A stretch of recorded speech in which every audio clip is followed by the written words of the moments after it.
Hey guys, this is Undercover Dudes all the way from Down Under, and today we're going to be having a look at the updates to the beta engine. The beta engine being the new graphics for combat arms.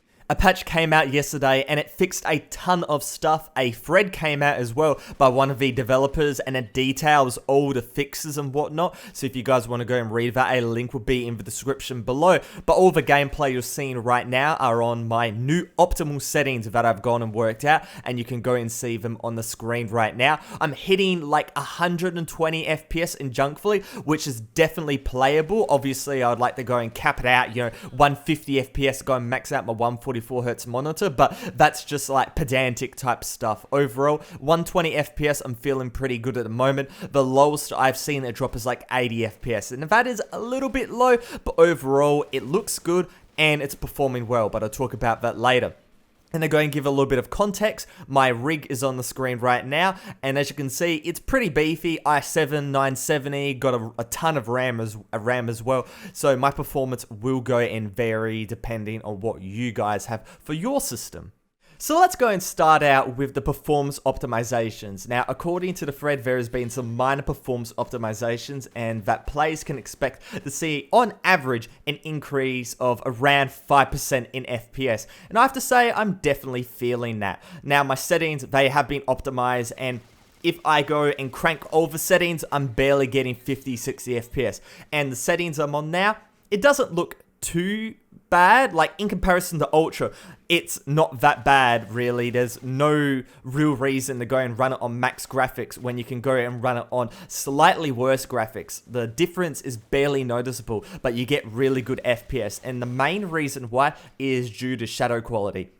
At the moment, I've got shadow quality on medium, and I'm getting really good FPS, but if I crank that up to ultra, damn, I'm hitting like 60 FPS, and that I don't want to play in 60 FPS, because I don't want to go back to the days where I had a 60 Hz monitor. Oh, those are not the days I want to go back to. But saying that, more optimizations have to go and occur simply because people have really bad computers in combat arms, and a lot of people will simply just go and play CA on the old graphics and completely just disregard the new graphics. And I think they understand that, but at the moment, I think too many people would go back to the old graphics simply because the new graphics isn't pumping out the FPS that a lot of people really need for a very fast-paced first-person shooter.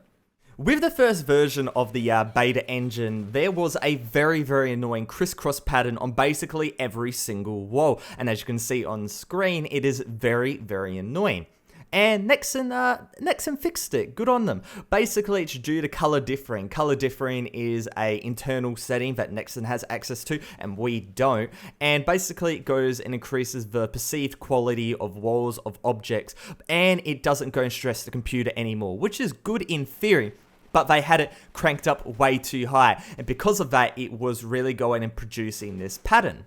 This was super noticeable in areas of oil rig, especially very dimly lit areas in oil rig where there's basically very low amounts of light. And as you can see on the screen right now, the difference is quite considerable. And even in the gameplay that you guys will be seeing on screen right now, it is very noticeable because you could go and see it on basically every single wall on oil rig. So the fact that it's gone, it really goes and heightens the immersion of the game, which is really good. One of my biggest complaints about the first version of the beta engine was the fact that when you go outside on oil rig or Junkfully, it was blinding. The contrast was way too high, the brightness was way too high, and they have gone and fixed that. They went and mucked around with the automatic exposure, and basically, it completely transforms these maps. In the first version of the beta, I said that Oil Rig looked quite nice, but Junkfully looked fucking terrible. But I have to say, Junkfully looks really nice right now. That little change, well, it's a significant change, but just going and turning down that setting, turning down that contrast, turning down that brightness, making it much more inviting to go and walk outside on these maps, goes and makes the map a million times better. And that's overall what I think Nexon's gone and done with this first update. When they had access to all of these tools, all of these effects, all of these settings, they went and cranked it all the way up to 11. But cranking it up all the way to 11 makes your game look so terrible. The whole thing about combat arms is people like the gameplay, right? They like the maps, they like the modes, they like the gameplay. let the graphics take a back seat. Don't go and crank all the settings, because if you crank all the settings up to 11, it's going to try to go and force itself to the forefront, and that is the opposite of what you want to go and do.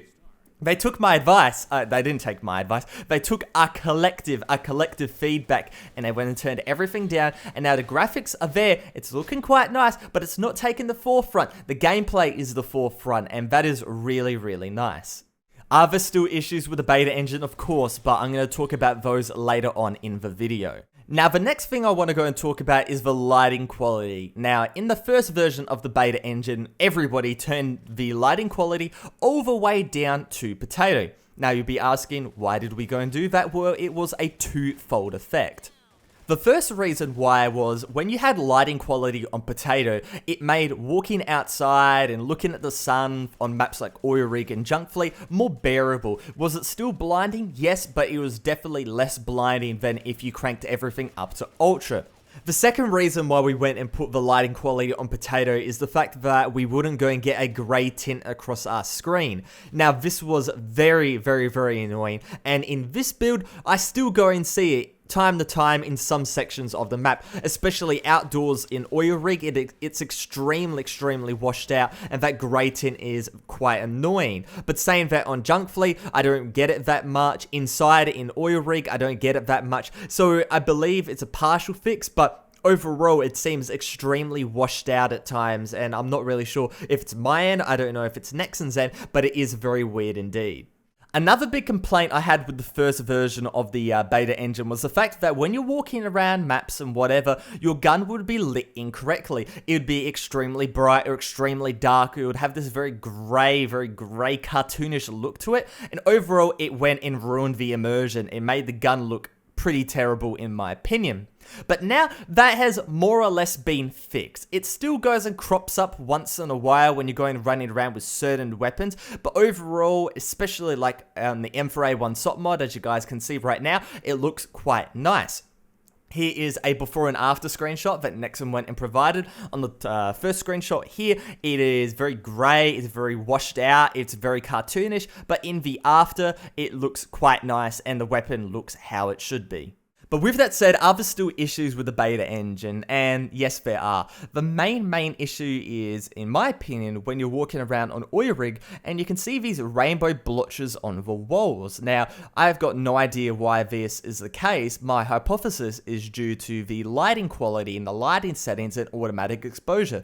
Because if you turn everything down to potato, especially like automatic exposure, you go and turn that off, you put lighting quality all the way to potato, the walls on Oil Rig look extremely bland, and overall, the corridor looks very spooky because it's basically got it's not lit in any way, shape, or form, so there's no light to go and reflect off these walls.